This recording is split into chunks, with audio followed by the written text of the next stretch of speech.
The radar operator at Baghdad Air Defense Command could not believe what his screen showed on the morning of January 17, 1991. 4 distinct contacts had materialized over western Iraq at 30,000 feet, moving at over 600 miles per hour, painting his scope with returns so bright they looked like transport aircraft, making no attempt to hide.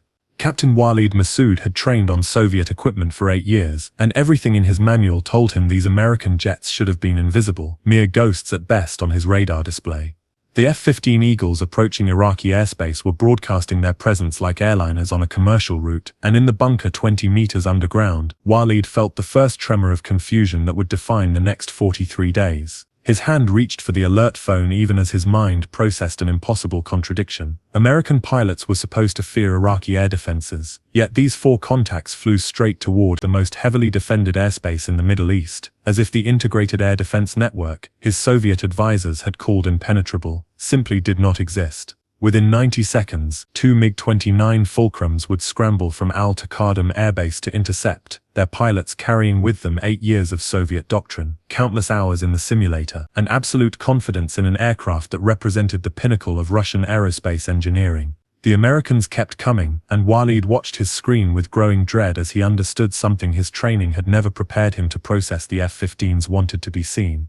The humiliation had begun 5,000 miles away, and 14 years earlier, at Ramenskoye Flight Research Center, outside Moscow in the summer of 1977. Colonel Yuri Belikov stood beside the newly completed MiG-29 prototype, its twin tails gleaming in the afternoon sun, and listened to the lead designer from Mikoyan explain why this aircraft would restore Soviet prestige in the skies. The Americans had just introduced their F-15 Eagle, and Western aviation magazines were calling it the most capable air superiority fighter ever built, a claim that had sent ripples of concern through the Soviet air defense forces. Belikov had read the translated intelligence reports with growing irritation at what he considered American propaganda masquerading as technical analysis. Thrust-to-weight ratio of 1.07 to 1, beyond visual range engagement capability with the AM-7 Sparrow missile, pulse Doppler radar that could track targets while looking down through ground clutter. The numbers were impressive on paper, but Belikov had flown against American aircraft over Vietnam, and he knew the gap between specifications and combat reality was often measured in pilot skill, tactical doctrine, and the chaos of actual air combat. The MiG-29 beside him represented the Soviet answer, a lightweight fighter designed around the lessons of Vietnam and the Arab-Israeli wars, and standing on that tarmac in the late afternoon heat, Belikov felt the quiet confidence that came from knowing his nation's engineers had solved the same problems the Americans faced with fewer resources and greater elegance. What neither Belikov nor anyone else at Ramenskoye understood that summer afternoon was that the F-15 program had already rendered conventional air combat calculations obsolete through a combination of technologies that Soviet intelligence was only beginning to comprehend. The McDonnell Douglas F-15 Eagle that first flew in July of 1972 emerged from a Pentagon requirement so demanding that every major aerospace contractor except McDonnell Douglas had initially declined to bid. The United States Air Force specification called for an aircraft that could accelerate vertically, sustain 9 G-turns at combat weight, detect and engage enemy fighters at ranges exceeding 50 miles, and maintain air superiority against any projected Soviet threat through the year 2000. The prototype YF-15A achieved a thrust-to-weight ratio that allowed it to accelerate while climbing straight up, a performance envelope that test pilots described in language that sounded like science fiction to engineers trained on conventional fighter doctrine. The Hughes APG-63 radar could track multiple targets simultaneously while the aircraft performed high-G maneuvers, feeding targeting data to a weapons system that allowed a single pilot to prosecute 4 separate engagements before an enemy fighter even knew it was being tracked. By the time the first operational F-15 reached the first tactical fighter wing at Langley Air Force Base in January of 1976, Soviet military intelligence had collected enough data to understand they were observing something unprecedented in the history of air combat. The Juryu Technical Analysis section in Moscow compiled reports from multiple sources including satellite photography of Langley, debriefings of Eastern European pilots who had observed F-15 training exercises during NATO deployments, and electronic intelligence gathered by Tu-95 reconnaissance aircraft that monitored American exercises in the North Atlantic. The compiled dossier presented to the Defense Council in the spring of 1976 acknowledged that the F-15 represented a significant technological achievement, but the analysis concluded that Soviet fighters flown by properly trained pilots using sound tactical doctrine would achieve favorable exchange ratios in any air combat scenario. This assessment rested on several assumptions that Soviet aerospace engineers and military theorists considered beyond dispute.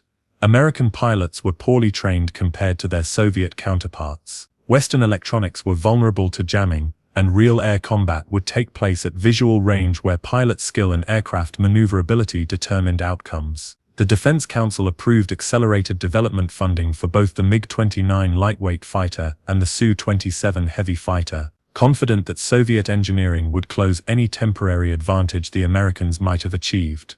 The first hint that these assumptions were dangerously wrong came not from air combat but from an unexpected demonstration of American technological integration that Soviet observers initially dismissed as propaganda. In February of 1983, during the annual Red Flag exercise at Nellis Air Force Base in Nevada, Israeli Air Force pilots flying F-15s achieved a 92% success rate against aggressor aircraft simulating Soviet tactics and capabilities. The exercise results were classified, but fragments leaked to aviation publications, and Soviet intelligence analysts at the GRU obtained enough details to reconstruct the basic parameters of what had occurred. The Israeli pilots had engaged targets at ranges between 30 and 40 miles using AIM-7M Sparrow missiles, achieving first-shot success rates that Soviet air combat theory had calculated as impossible given the known reliability figures for semi-active radar homing weapons. The GRU analysis noted this discrepancy but attributed it to unrealistic exercise conditions, possibly including advanced knowledge of aggressor flight profiles or artificial restrictions on electronic countermeasures. This explanation satisfied Soviet Air Force leadership because it preserved the fundamental assumptions underlying their own fighter development programs and tactical doctrine. The alternative explanation, that American radar and missile technology had achieved reliability levels that allowed beyond visual range combat to become tactically viable, would have required acknowledging a technological gap so wide that closing it might be impossible given Soviet industrial and electronic capabilities. The conversation that would eventually be described as the turning point in Soviet perceptions of American air power took place in an unlikely location in the summer of 1984. Colonel Viktor Pugachev, a test pilot for the Sukhoi Design Bureau, found himself at a reception in Paris during the Le Bourget Air Show standing 20 feet from a McDonnell Douglas test pilot named Pete Thompson. The two men had met briefly at previous air shows, maintaining the cordial but distant relationship that Cold War protocols demanded of military aviators from opposing superpowers. Thompson had just completed a demonstration flight of the F-15C, and Pugachev, who had flown the Su-27 prototype the previous month, felt emboldened by champagne and professional curiosity to ask a question that had bothered him since watching the American aircraft perform. He asked Thompson whether the F-15 could sustain a 9G turn at 30,000 feet without bleeding energy, a performance metric that Soviet designers considered impossible for an aircraft weighing 68,000 pounds at combat load. Thompson's answer was delivered with the casual confidence of someone stating an unremarkable fact: the F-15 could sustain 9Gs at 30,000 feet and actually accelerate while doing it, thanks to the Pratt & Whitney F-100 engines that produced over 23,000 pounds of thrust each with afterburner. Pugachev nodded politely and changed the subject. But that night in his hotel room, he performed rough calculations based on known F-15 specifications and concluded that Thompson was either lying or the American engines were producing significantly more thrust than Soviet intelligence estimated. The report Pugachev filed with the Central Aerodynamic Institute on his return to Moscow went through 6 revisions as analysts tried to reconcile his observations with existing intelligence estimates. The Pratt & Whitney F-100 engine that powered early F-15 SEM had been photographed, measured by intelligence operatives, using telephoto lenses at air shows, and its basic specifications were known from unclassified Western publications. Soviet engine designers at the Lyulka and Tumansky design bureaus had examined these specifications and concluded that the American engine achieved its thrust ratings through operating temperatures that would result in unacceptably short service life, probably less than 100 hours between major overhauls. This assessment shaped Soviet engine development philosophy. Russian engines were designed for durability and ease of field maintenance, even if it meant accepting lower thrust-to-weight ratios than American designs achieved. Pugachev's report suggested that the Americans had somehow solved the metallurgy and thermodynamic problems that made high-temperature turbine operation practical, achieving both high thrust and acceptable service life. The implications were profound because engine performance determined almost every other aspect of fighter design, including weight, fuel consumption, acceleration, and sustained turn performance. If the American engines really were as good as Thompson claimed, then Soviet fighters would enter every engagement at a disadvantage that pilot skill and tactical doctrine could not overcome. The debate over American engine technology was still unresolved when events in the Middle East provided the first undeniable evidence that something fundamental had shifted in air combat capabilities. On June 6, 1982, Israeli F-15 SINS and F-16 SINS engaged Syrian MiG-21 SINS, MiG-23, and MiG-25S in air battles over the Bekaa Valley that resulted in the destruction of between 80 and 86 Syrian aircraft without a single Israeli loss. The Soviet advisors attached to Syrian air defense units filed reports that reached Moscow within 48 hours, and the accounts they provided were consistent in describing a form of air combat that Soviet tactical doctrine had not prepared them to understand. Syrian pilots reported being engaged by missiles from ranges where their own radars could not detect the Israeli aircraft, by weapons that appeared immune to the chaff and flare countermeasures that had proven effective against earlier American missiles in the 1973 war. The Israeli pilots flew in formations that allowed them to engage multiple targets simultaneously, with one aircraft illuminating targets with radar while others fired missiles, then all aircraft breaking off before Syrian fighters could close to visual range. This was not dogfighting as Soviet pilots understood it, but a new form of warfare where information dominance and engagement range determined outcomes before opposing pilots ever saw each other.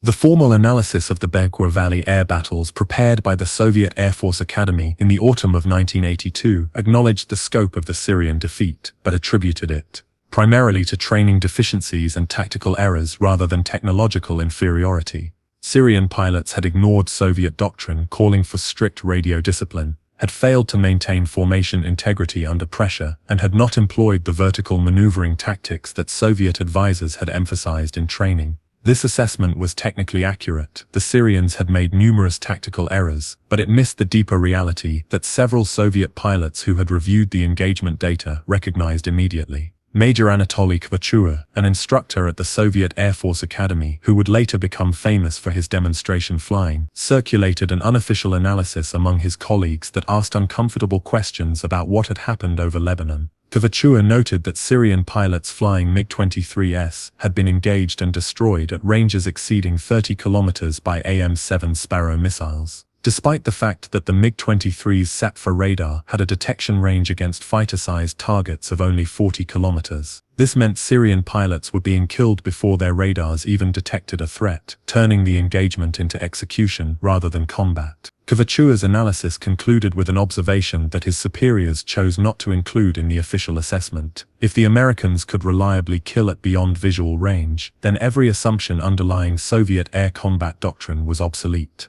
The mockery began not as an official position but as a defensive reflex among Soviet pilots who needed to preserve their confidence in their aircraft and training. At air bases from Vladivostok to East Germany, fighter pilots told each other that Israeli success in Lebanon proved nothing about air combat between properly matched opponents.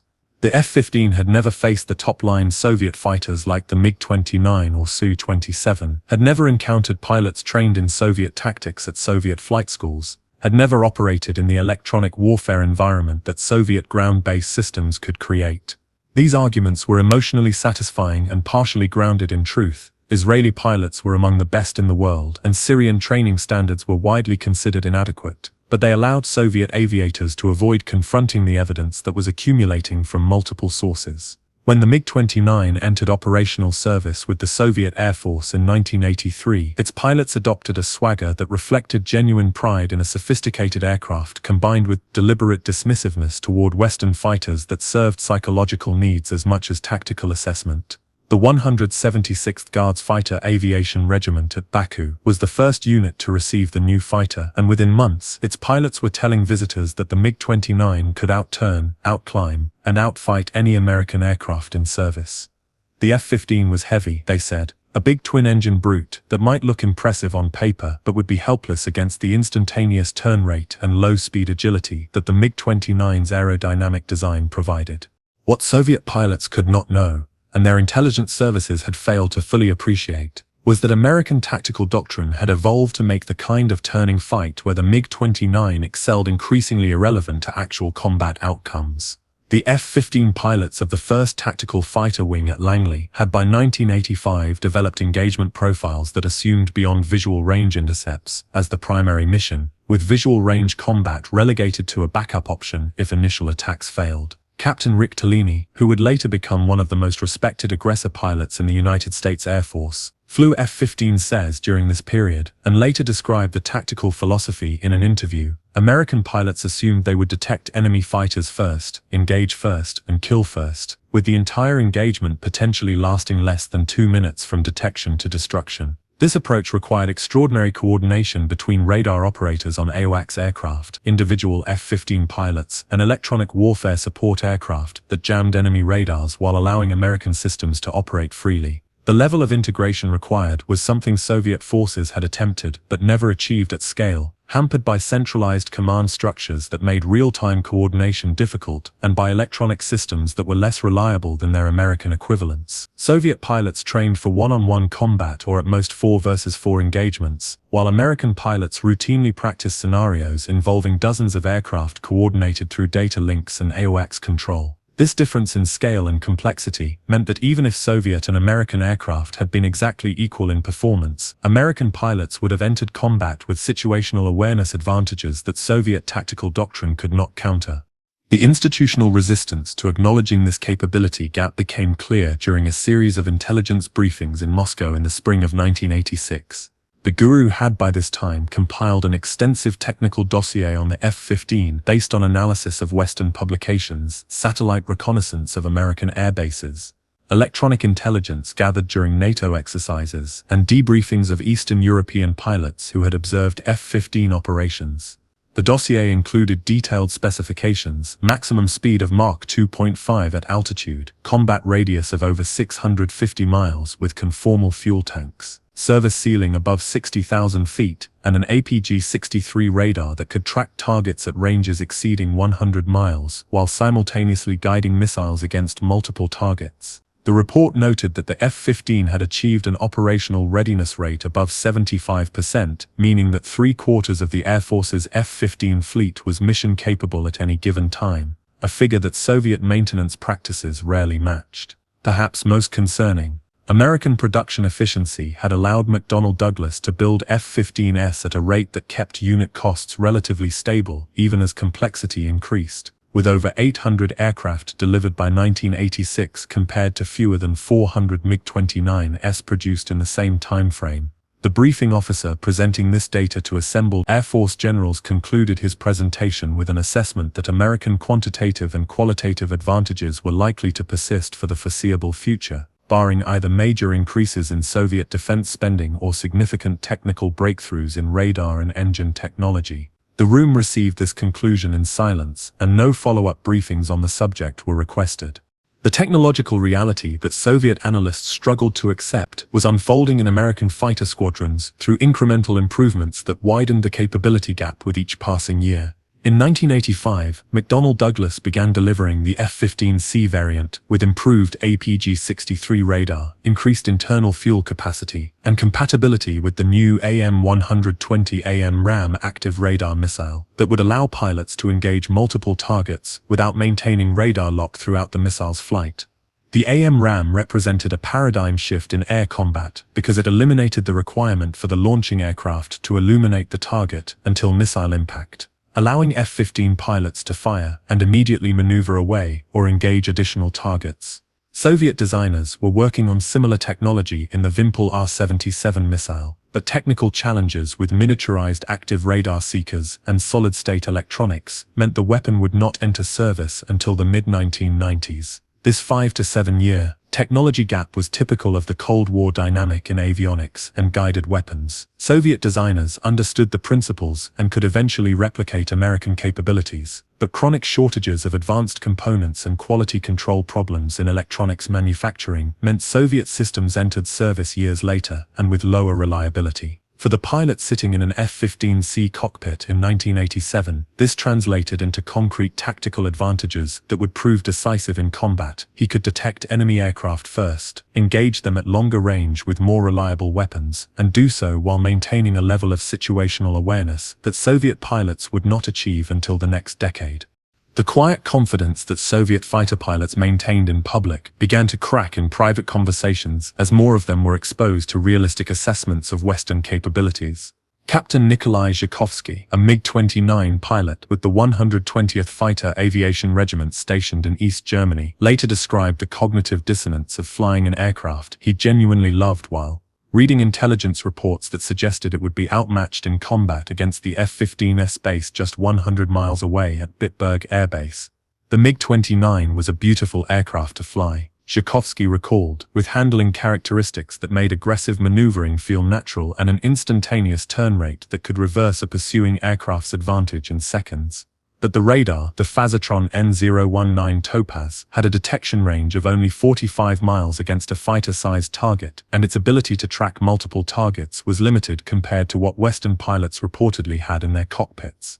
Soviet pilots in Germany developed an informal assessment that their best chance against F-15S would be to force visual range combat using terrain masking and surprise, then exploit the MiG-29's superior instantaneous turn capability to gain a firing position before the engagement devolved into a prolonged turning fight, where the American aircraft's better thrust-to-weight ratio would tell. This was sound tactical thinking given the capabilities of available aircraft, but it required winning a series of sequential advantages against an opponent who would try to kill you from beyond visual range before you even knew he was there. The first Iraqi pilot to die fighting an F-15 never saw the aircraft that killed him, a reality that was repeated in 103 subsequent engagements over the next 23 years. Captain Jamil Sayhud was flying a MiG-29 out of Al-Taqaddum Air Base on the morning of January 17, 1991, when American F-15Cs from the 58th Tactical Fighter Squadron engaged his formation over western Iraq. Sayhud was an experienced pilot with over 700 hours in the MiG-29, trained in the Soviet Union and considered one of the more capable aviators in the Iraqi Air Force. His radar warning receiver alerted him that he was being tracked by an American radar, and he began evasive maneuvers while scanning visually for the enemy aircraft. The AM-7M Sparrow missile, fired by Captain Steve Tate from a range of 34 miles, covered that distance in approximately 40 seconds. And Sayhud never acquired the F-15 visually before the missile's radar seeker locked onto his aircraft and detonated its 88-pound warhead behind the MiG's cockpit. Captain John Kelk, flying as Tate's wingman, engaged and destroyed a second MiG-29 less than 1 minute later using identical tactics: radar detection at extended range, missile launch from beyond visual range, destruction of target before the Iraqi pilot even knew precisely where the threat originated. The engagement lasted less than 3 minutes from initial detection to destruction of both MiGs, and American pilots never closed to visual range or engaged in the kind of turning fight that Soviet tactical doctrine emphasized. The pattern established in that first engagement would repeat with mechanical consistency throughout Operation Desert Storm. Iraqi pilots flying MiG-29Cs, MiG-25Cs, MiG-23s, Mirage F-1Cs, and Su-25Cs achieved exactly 0 kills against American F-15Cs, despite launching interceptors more than 130 times during the war.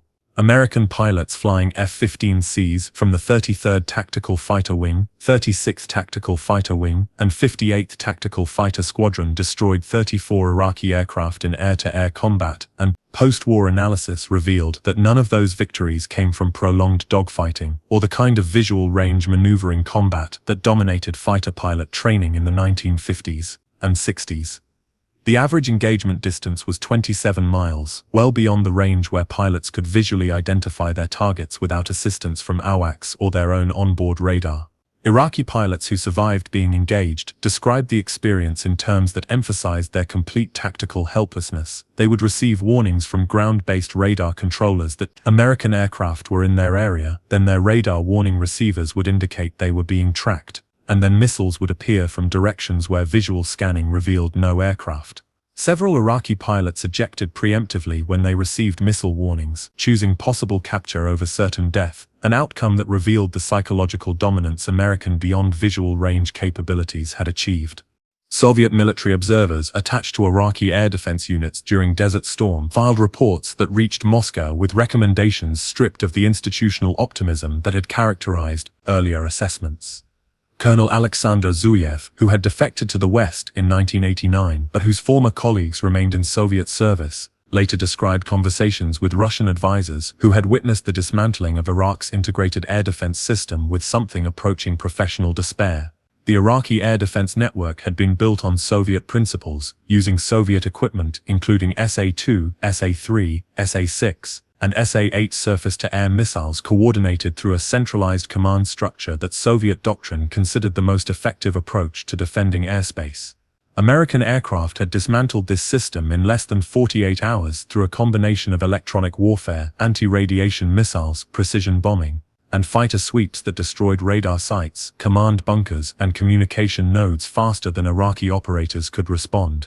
The F-15s flew top cover during these operations, establishing air superiority so complete that American attack aircraft and even helicopters operated in Iraqi airspace as if they were flying training missions over unpopulated ranges. Soviet advisors, who had spent years helping Iraq build its air defenses, watched their work rendered irrelevant with a speed and thoroughness that called into question whether Soviet defensive doctrine had any answer to American offensive capabilities.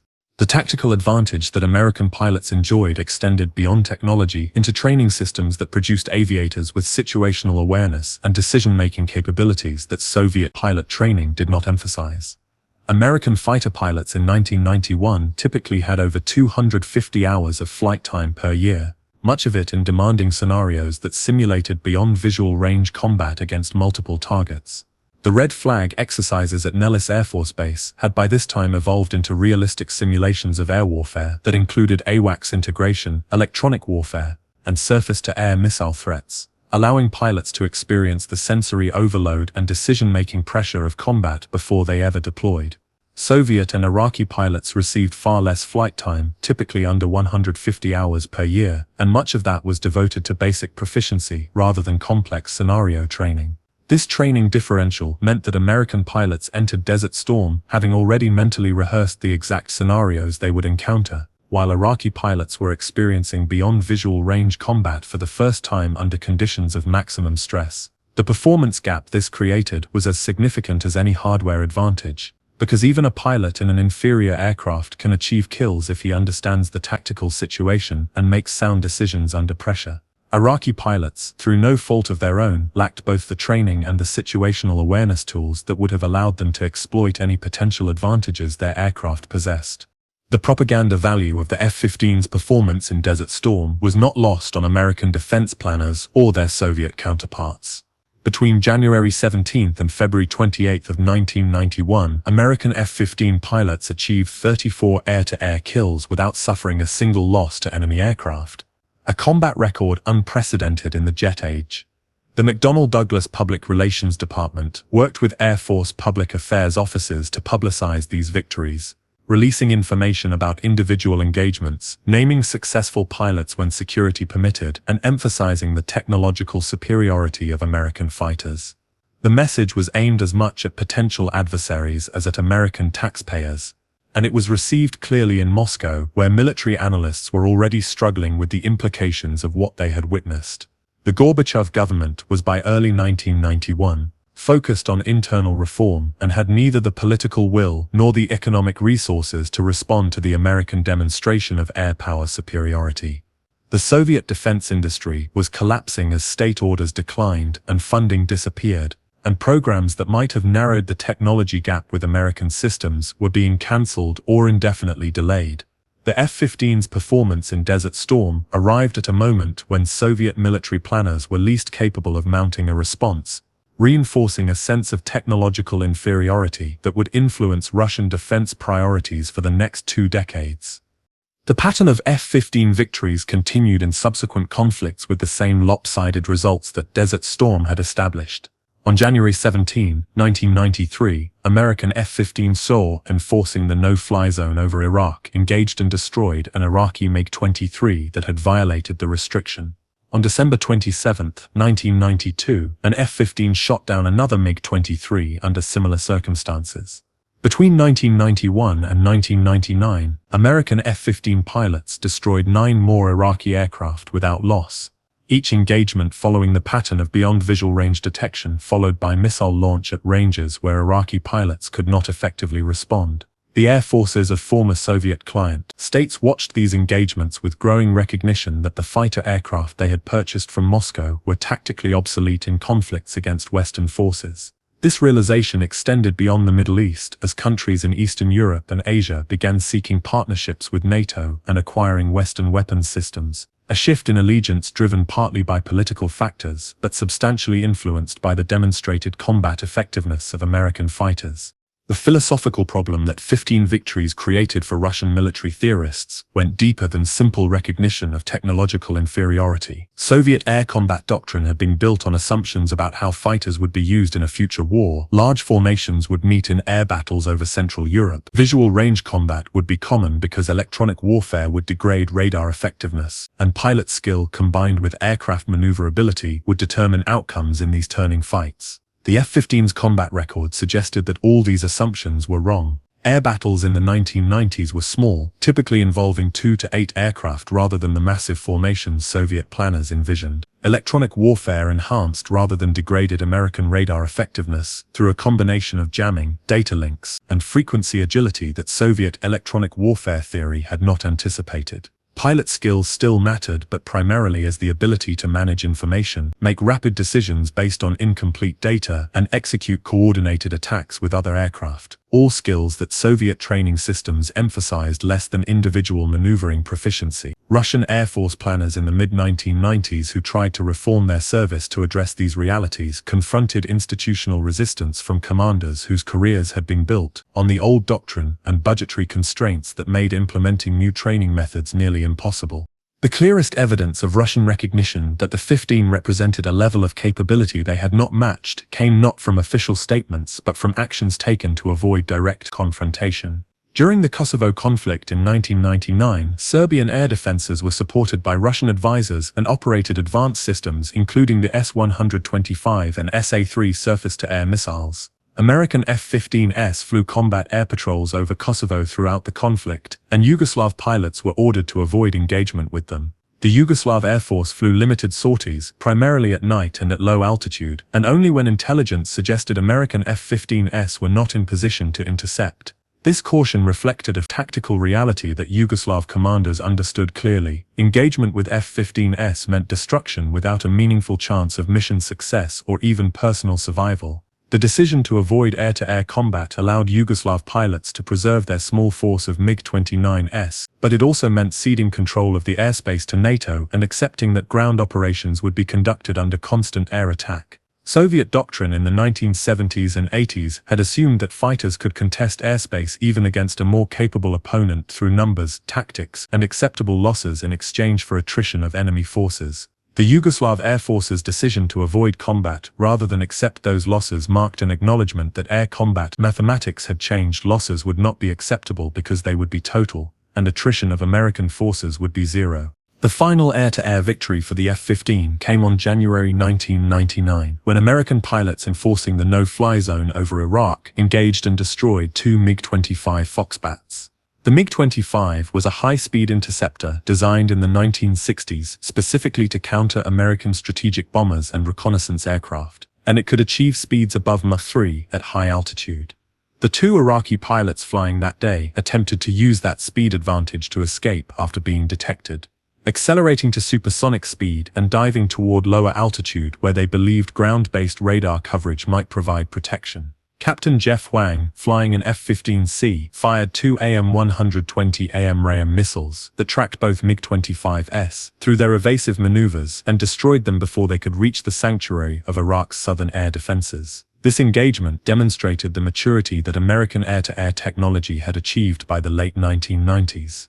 Even against an aircraft designed for high-speed flight and flown by pilots executing sound, evasive tactics, American missiles and radar provided a level of performance that made escape effectively impossible once the engagement began. The destruction of both MiG-25s brought the F-15's air combat record to 104 victories without a single loss to enemy aircraft, a record that remains unmatched by any fighter in aviation history. The human cost of this technological imbalance is measured in the 104 pilots who died in aircraft that could not match the capabilities of the F-15s that killed them. Iraqi pilot training records captured after the 2003 invasion reveal that many of the men who died facing F-15s during Desert Storm and subsequent operations were experienced aviators who understood the capabilities of their aircraft and the limitations they faced. They flew anyway because military duty demanded it, because national defense required the attempt, and because not flying meant abandoning comrades on the ground to unopposed air attack. The last recorded thoughts of Captain Jamil Sayhoud, transmitted to Iraqi ground controllers seconds before his aircraft exploded, were a radio call indicating he was engaging American aircraft and requesting immediate support. The support he requested could not arrive in time, and would not have mattered if it had. Because the technological advantage American pilots possessed was not something that numbers or courage could overcome. Soviet engineers who designed the MiG-29 that Sayhoud flew had created a sophisticated aircraft under severe material and technological constraints, and within those constraints, they had produced a machine that represented the best their system could achieve. American engineers working with better materials, more advanced electronics, and larger budgets had created something that established a new standard for air superiority. And the gap between those standards was measured in the 104 pilots who never had a chance to fight on equal terms. The systemic explanation for F-15 superiority extends beyond individual technologies to the industrial and institutional structures that produced those technologies. American defense contractors in the 1970s and 80s operated in a competitive environment that rewarded innovation and penalized failure, with multiple companies bidding for major programs and contract awards based on demonstrated performance rather than political allocation. This competitive structure incentivized companies to invest in research and development, improve manufacturing processes, and deliver weapons systems that met or exceeded specifications. The Soviet defense industry operated under central planning that assigned specific weapons categories to specific design bureaus, eliminating competition and reducing pressure to innovate beyond incremental improvements. When the Mikoyan Design Bureau designed the MiG-29, it did so knowing that no other organization would be allowed to compete for the lightweight fighter program, and that state orders would continue as long as the aircraft met minimum requirements. This system produced functional weapons and occasionally brilliant individual designs, but it did not generate the sustained technological advancement that competition created in American aerospace. The F-15's radar, engines, and weapons systems all improved continuously throughout the 1980s and 90s as contractors competed for upgrade programs and foreign sales, while Soviet fighters entered service with systems that remained essentially unchanged until the end of production. The institutional advantage that supported American technological superiority was visible in pilot training systems that treated aircrew as long-term investments requiring continuous skill development.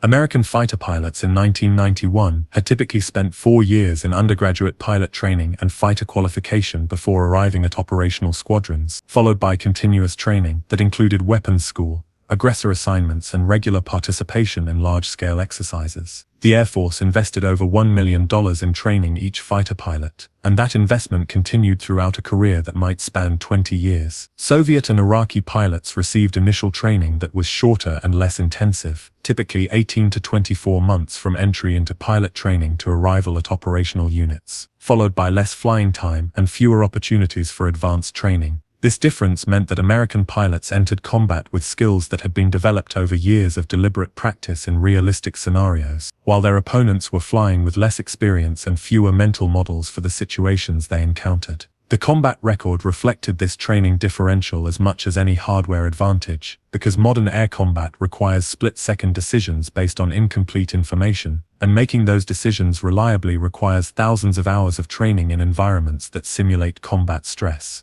The quiet vindication that American aerospace engineers and Air Force planners felt watching the F-15's combat record accumulate was tempered by recognition that technological superiority requires continuous investment to maintain. The F-15 that achieved its 104th victory in 1999 was a significantly more capable aircraft than the F-15A that first flew in 1972. Incorporating improved radar, more reliable engines, better weapons, and avionics that provided capabilities the original designers had not imagined. This process of continuous improvement required sustained funding through multiple budget cycles and presidential administrations, and it required maintaining an industrial base capable of producing advanced components in sufficient quantities. By 2000, the Air Force was already planning the F-15's eventual replacement with the F-22 Raptor, recognizing that maintaining air superiority against improving Russian and Chinese fighters would require another generation of technology. The lesson of the F-15's combat record was not that American superiority was permanent, but that it resulted from institutional commitments to research, training, and industrial capacity that required decades to build and could be lost through neglect or complacency. The psychological impact of the F-15's combat dominance on Russian military planning in the post-Soviet era remains visible in the weapons programs that Russia prioritized in the 2000s and 2010s. The development of the Su-35 and Su-57 fighters reflected lessons that Russian aerospace engineers absorbed from studying F-15 engagements, longer-range radars, improved electronic warfare systems, and integration with ground-based sensors to provide the kind of situational awareness that American pilots had enjoyed. Russian emphasis on long-range air-to-air missiles like the R-37M, with ranges exceeding 200 kilometers, reflected recognition that beyond visual range combat was not a temporary tactical innovation, but a permanent feature of modern air warfare. The Russian defense establishment never publicly acknowledged that the F-15's combat record forced a fundamental reassessment of their approach to fighter design and air combat doctrine. But the weapons systems they developed after witnessing that record reveal an institutional understanding that previous assumptions about air combat had been rendered obsolete. The F-15 created a standard that Russian designers spent the next 3 decades trying to match, and in doing so, it shaped the trajectory of global fighter development for an entire generation. The legacy of those 104 victories extends beyond military history into the realm of industrial policy and national strategy. The F-15 program demonstrated that sustained investment in advanced technology, competitive defense procurement, and comprehensive pilot training created military capabilities that adversaries could not match through tactical innovation or numerical superiority alone. This lesson influenced American defense policy through the end of the Cold War and into subsequent decades as planners recognized that technological overmatch provided strategic options that would be unavailable if American forces were merely equal to potential opponents. The cost of maintaining this advantage was substantial, measured in hundreds of billions of dollars over decades, and requiring political consensus that survived changes in administration and shifts in public priorities. The result was an aircraft that never lost a single engagement over 3 decades of combat operations, a record that stands as testimony to the compound effects of superior technology, better training, and institutional commitment to excellence that characterized American air power at its peak. Captain Steve Tate, who scored the first F-15 kill of Desert Storm, later reflected on what that moment represented for him and his generation of American fighter pilots. They had trained for years in an aircraft that everyone told them was the best in the world, and on that January morning over Iraq, they discovered that the confidence their training had instilled was justified by reality. The MiG-29, that exploded 34 miles away, had represented Soviet design philosophy, Russian engineering capability, and decades of development that produced an aircraft its creators genuinely believed could compete with the best the West could build. In 40 seconds of flight time, an AM-7 Sparrow missile proved that belief was wrong, not because Soviet engineers were incompetent, but because the American system that produced the F-15, its radar, its missiles, and the pilot who flew it, had achieved a level of integration and capability that Soviet industry could not match. That integration was not the work of a single program or even a single decade, but the result of choices made across an entire society about how to invest resources, how to organize industry, how to train people, and how to value excellence. The F-15's combat record stands as evidence of what those choices produced, and the 104 pilots who died facing it stand as evidence of what they cost. The mockery that Soviet pilots once directed at the F-15 was never based on ignorance or arrogance, but on the human need to believe that training, courage, and skill could overcome material disadvantage. That belief sustained generations of Russian aviators who flew in service of their country with the same dedication that American pilots brought to theirs. The difference was not in the pilots, but in the systems that equipped them, and the F-15's combat record measures that difference with precision that admits no ambiguity. 104 victories without a single defeat represents not just technological superiority, but systemic superiority. The accumulated advantages of an economy that could fund advanced research, an industrial base that could manufacture complex systems reliably, and training institutions that could prepare pilots for the challenges they would face. Soviet pilots who mocked the F-15 before seeing it in combat were not foolish. They were defending their faith in their own skills and their own aircraft against evidence they did not yet have. The pilots who faced F-15s in combat learned what that evidence revealed, and most of them did not survive the lesson. Their sacrifice was not meaningless. It revealed with absolute clarity the consequences of technological inferiority in modern warfare, and it shaped military planning in Russia and across the world for decades afterward. The F-15 Eagle earned its reputation not through propaganda but through a combat record that transformed aviation history and defined an era. If you found this journey through Cold War aviation history valuable, subscribe for more deeply researched documentaries that reveal the technology and human decisions that shaped the conflicts of the 20th century. We bring you stories that combine rigorous historical accuracy with the human drama of people who lived through events that changed our world.